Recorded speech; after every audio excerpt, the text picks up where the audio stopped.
welcome to Policing TV. I'm delighted to be joined again by Samir Datt, who is the CEO and founder of Forensics Guru, based in New Delhi and covering the whole of India with their products and services.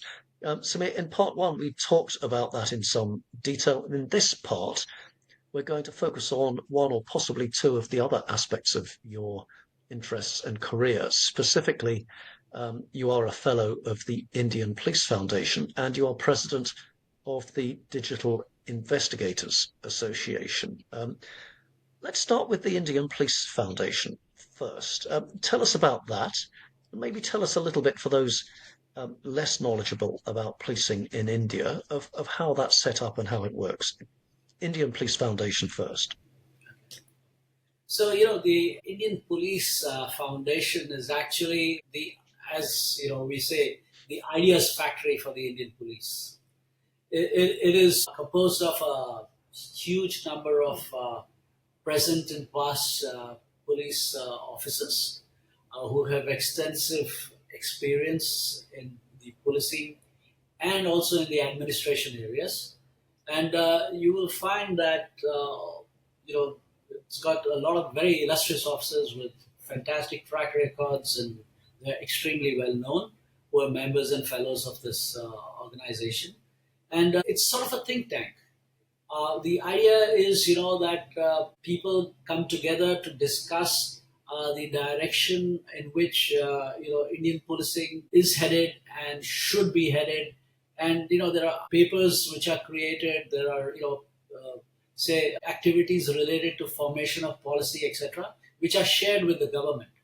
And also, all this information is collated, collected. There's a lot of research that goes on and things like that. So the Indian Police Foundation is essentially a think tank to back the police forces in the country. And you have, do you, members drawn from across the Indian states, so north, south, east, and west? Correct. And so how do the members? You're a fellow of the Indian Police Foundation. How do the members of the Police Foundation get involved? India is such a large, enormous country indeed. That I'd sort of imagine that many of the meetings take place digitally rather than in person. Or is it a mix of those meetings? And how does the research develop? Yeah, so it's a bit of a mix, and usually, there's somebody driving a specific area, and depending on their area of expertise and interest and time availability and things like that. If you look at the executive committee, it's full of very illustrious people, and there are people. I mean, most of them are now retired, and they have a lot more time on their hands and things like that. And of course, with the kind of experience that they all have and the years of, they've done their time and out there in the, action areas. So they come with a wealth of experience, and the insights that they're able to bring to the table are of benefit to the whole, policing arena countrywide. So it's a way also of those who have done their full police service and now retired of continuing to give to the benefit of Indian society, that supporting the policing effort. Tell us a little about how the Indian Police Service then is structured. There are, forgive me, I can't immediately recall how many Indian states there are, but the Indian Police Service and then the states, there's a way in which these are all drawn together, in that the states have their own police service, but it's all part of the Indian Police Service. Tell us a little about how that all fits together. Yeah. So basically, the Indian Police Service is a civil service. So what you have are every officer who is an IPS, which is the Indian Police Service officer, is somebody who's gone through a very competitive exam and has come out tops. They've gone through a very stringent selective process like any other civil service, and then they are selected, and based on their rankings and their personal interests, they get to choose the state they wish to, work in or spend the rest of their career. So usually it is never, 100% time spent in the state, because they get an opportunity to also work for the center in different organizations, and they get also sent out on deputation on other organizations that need a little bit of administrative and policing element. Say, financial crimes, for example, SEBI, which is the Securities and Exchange Board of India, something like the US's SEC. Then we also have a serious fraud investigation office, SFIO, which is something like the UK's SFO, for example, the serious fraud office, and Yes, things like yes. that. So you have officers that go to different organizations and agencies, and they are on deputation, and then they move back to their parent cadre. So So it's quite a varied career. If you've joined as a police officer, you join a particular state's police service, and then you can get, probably will get opportunities to go to different states, to go to the national seat of government, to um, get involved in other specialist areas of work through your policing career. And how long do you know is a policing career typically? 30 odd years, 30, 35, depending on 30, how 35. So quickly the similar civil. to other jurisdictions, that and having completed your 30 or 35 years, you'll still be very active in by far the largest part, and wishing also to continue contributing. Um, Now, I mentioned the Digital Investigators Association, of which you're president. As we come to a close on this second part, second video, tell us something about the association of which you're president, the Digital Investigators Association. How did that come about, and how did you come to become president? Right. So, this was way before COVID. What happened was that we found that information about digital investigations was really patchy and, splattered all over the place. And there were pockets of people who were, say, offering different kinds of services. They were kind of, there were no standards that were being followed.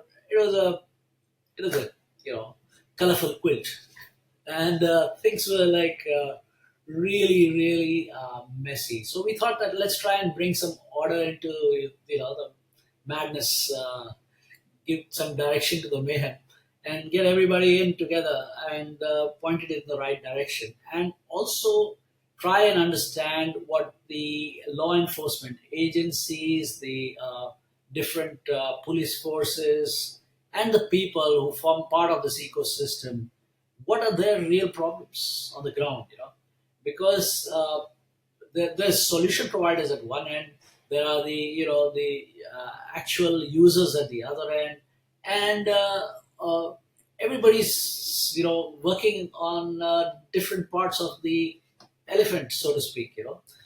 Somebody's grabbed the tail, somebody the trunk, and so on and so forth.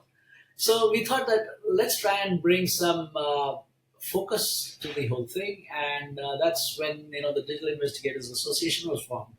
And we got around and we were doing events like the DICE, which was the Digital Investigators Conference and Exhibition, and that was extremely focused. We had a number of very amazing speakers adding value.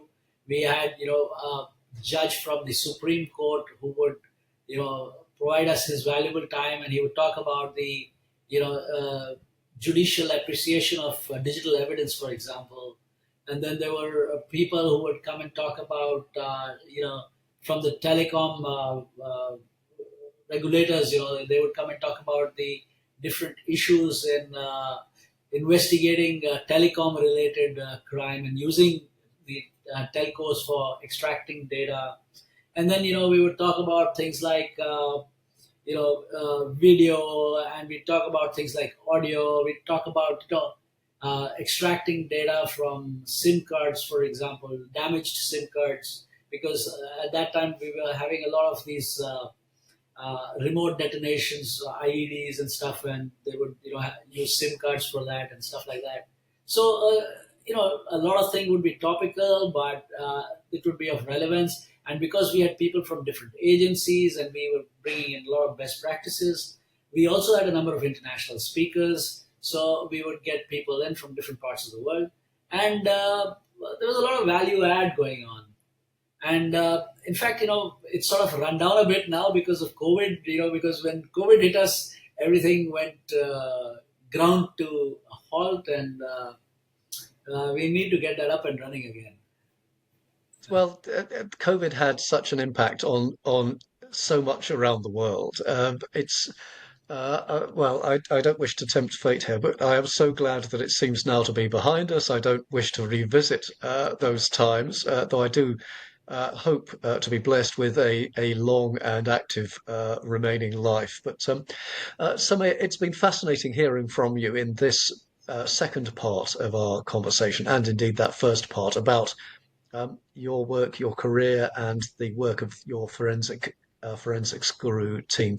Thank you so much for setting aside some time to talk to me and us here on Policing TV. I do hope that our paths cross again in person sometime soon, maybe even at next year's um, uh, Police Expo. Police Expo, which I don't immediately have the dates to hand. Oh, I do actually. 24th to 25th of June, 2025 in New Delhi. So the 24th and 25th of June, 2026, I should say. I think I said 25. 2026. We're in New Delhi, the International Police Expo. But um, Samir, for the time being, thank you so much, and thank you for putting in some time with us here on Policing TV. Thanks very much, Bernard. This was great. Bye.